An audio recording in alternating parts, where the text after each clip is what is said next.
Samantala, mahigit 11,000 na mga foreign nationals ang nakatakdang ipa-deport ng Bureau of Immigration.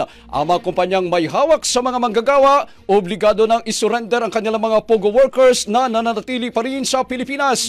Brigada Cat Austria, i-brigada mo! Brigada! Live report!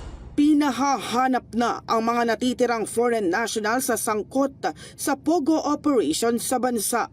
Ayon sa Bureau of Immigration, nasa mahigit 11,000 foreign nationals ang target pa nilang ipa-deport mula kasi sa mahigit 33,000 mga empleyado ng POGO sa ilalim ng PAGCOR. 24,000 sa kanila ang nag-downgrade ng kanilang visa at kabuang 22,609 foreign nationals ang umalis ng bansa bago ang deadline noong December 31.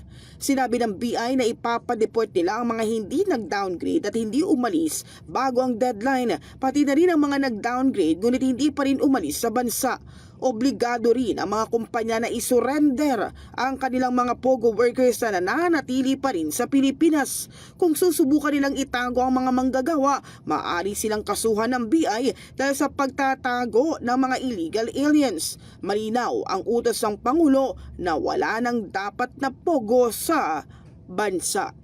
In the heart of changing lives, ito si Brigada Cat Austria ng 105.1 Brigada News sa Manila, The Music News Authority.